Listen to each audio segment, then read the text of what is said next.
Hello, everybody. It's Christy Whitman with the Quantum Success Show, where you can get your information and inspiration to create your desires.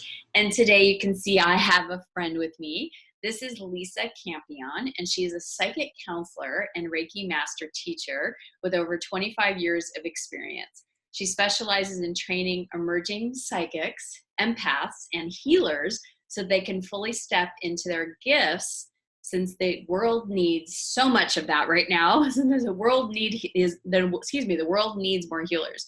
So she is the author of The Art of Psychic Reiki, which I am so excited to talk to her about. So we are talking today about, are you an empath? So thank you so much for being here, Lisa. Thank you, Christy. It's my huge pleasure to be here with you today and talk about this subject because it's so important to me.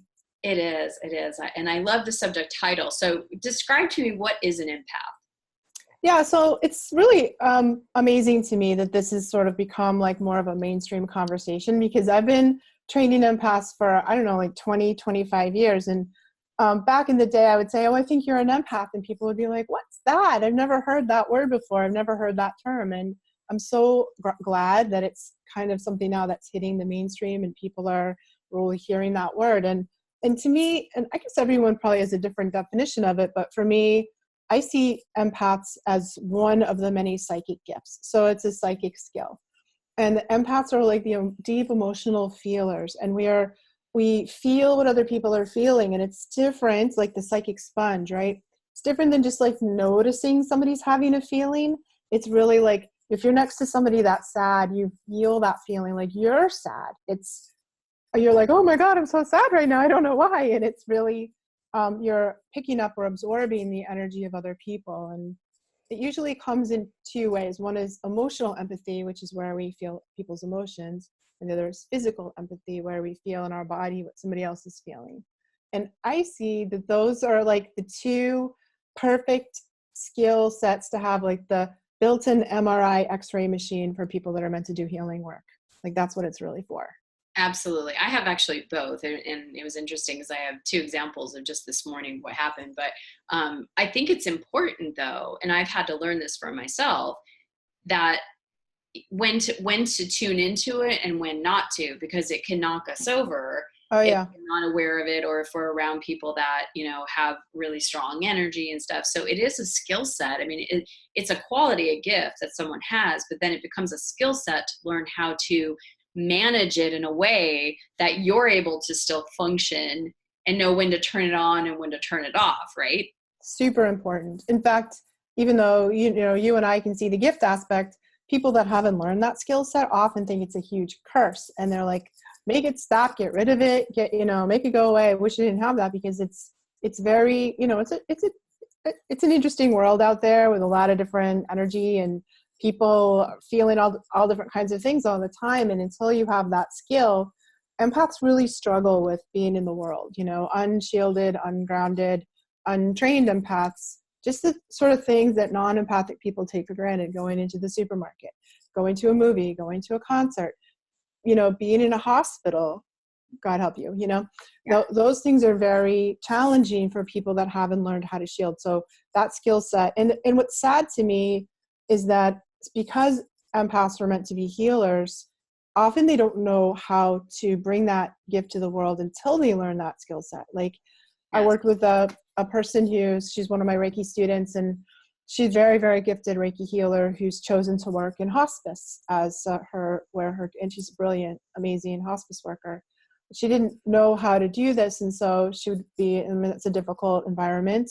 People are dying. She's in the hospital or in a hospice, and she called me one day and she said, I have to quit. I can't handle it. I'm sick. I'm on the couch. I've got depression. I've got fibromyalgia. I can't, I do a case like that and I love it, but then I'm just dead on the couch for a week afterwards. Yeah. Yeah. And so learning the sort of the basics of how to ground, how to shield, how to protect yourself was what, enabled her to kind of get up off the couch and get back to the beautiful work she was doing as a healer. I remember when I first opened up and I was taking my very first energy class, it was 21 years ago. And I walked into a mall, and this had never happened to me. I've always been sensitive to other people's energy, and I could pick up, and I was super hyper vigilant about making sure everybody's okay and that sort of thing. But when I walked into the mall, I walked probably 10 feet into the main area, and my heart started pounding. I was having a massive anxiety attack. And I'm like, well, I mean, I love malls. I'm a shopper. So this was like, what's going on? And I literally was like, oh my God. And I had to sit down. I could barely breathe.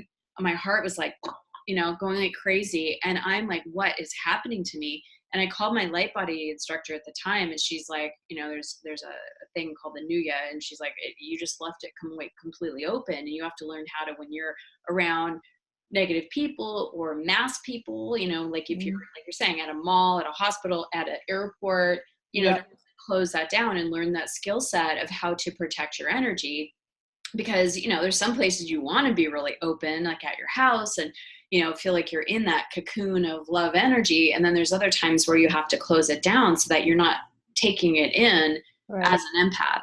So how can someone that's like, wow, I kind of understand what they're talking about. I kind of can see myself in this conversation. Like, how do you know if you're an empath?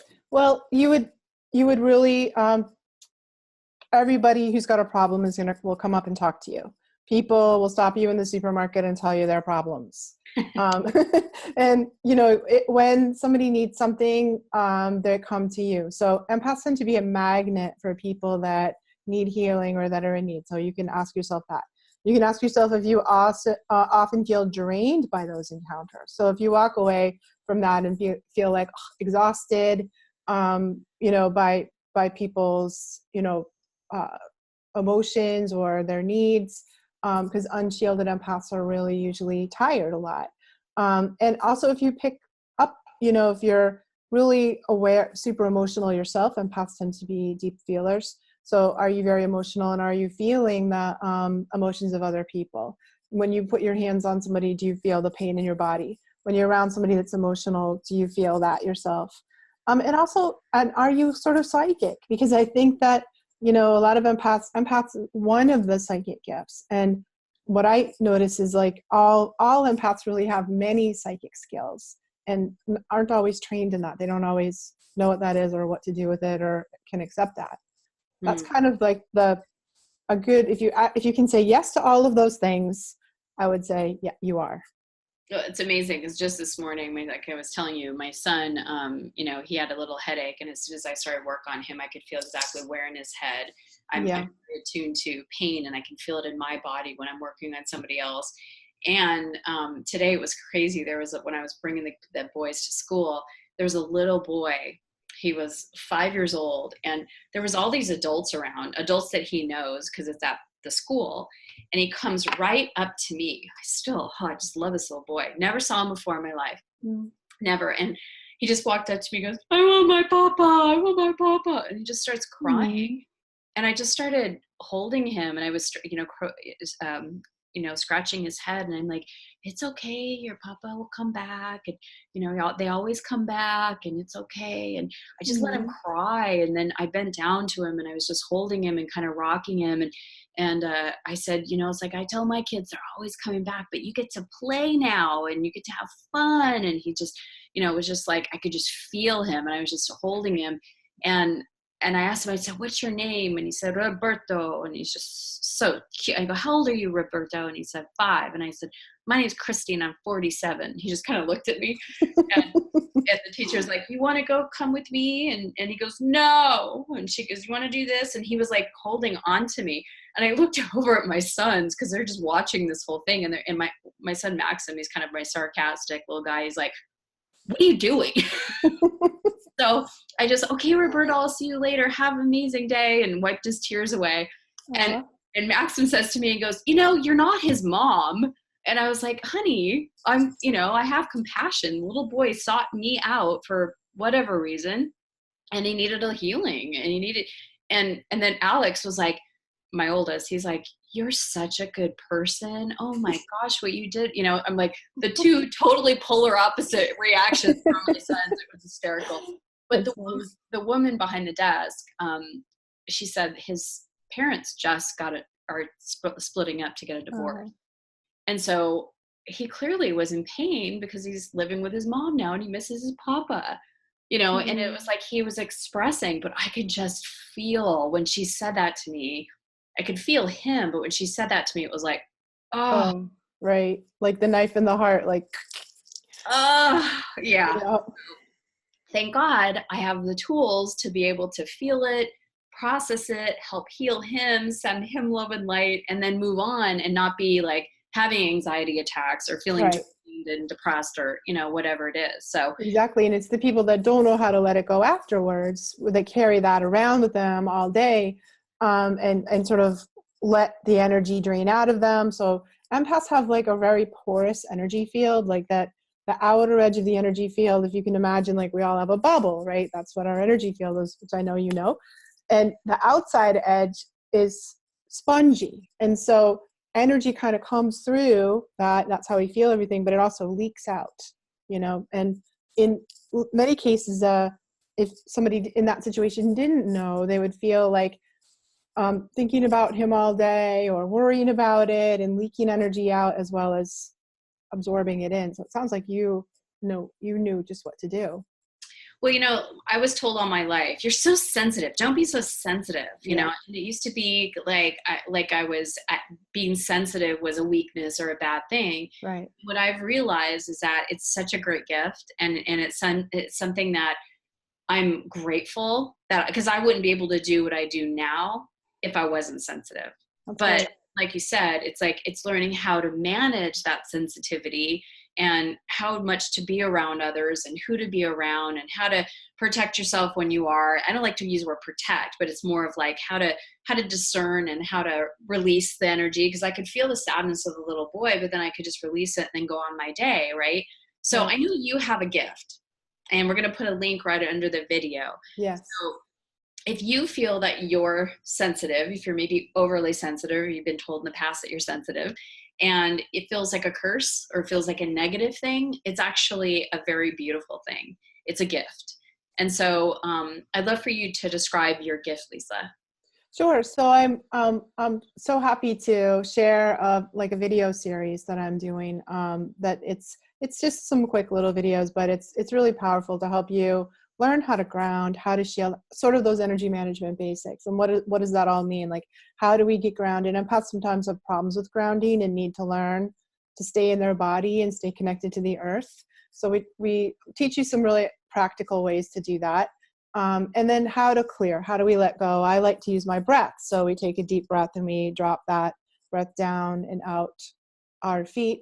And there's other ways to do that too. And then how to create sort of a better boundary. So empaths have trouble with boundaries, and there's many ways that we can create a firmer boundary. And all of that is in that video series. And it's a good one. It's a powerful one. And I'm so happy to share it. Ah, that's so beautiful. I love it. I love what you said. Energy management basics. Yes. Energy management basics. That just got me every cell. I'm like, if all of us could learn, like I feel that every single human being, it's almost like when you're born, you get this little book that comes with you of the 7 essential laws. Like if everybody could understand from a very young age, and I'm very blessed that I'm able to teach this and show my kids this from more example than actually teaching them, but about the universal laws. But more importantly, what you just said, the energy management basics, like how to manage your own energy and how to create boundaries and all that kind of stuff. That would be killer.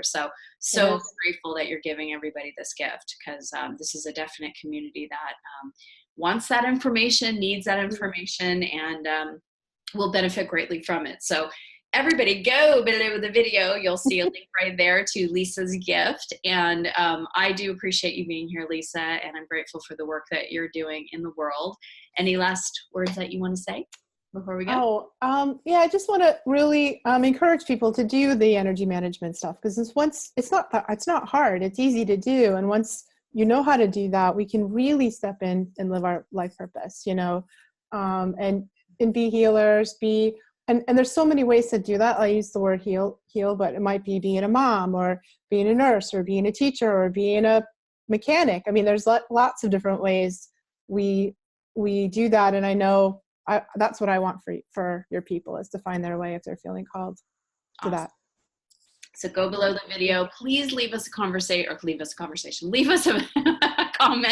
so we can continue the conversation. I want to know what you're taking away from this. If you had some ahas that maybe you are an empath and you need some extra training on how to manage your own energy and not allow others' energy to overtake you. So have an amazing week, everybody. Truly appreciate you being in this community, and I'll see you next week. Thanks, everyone.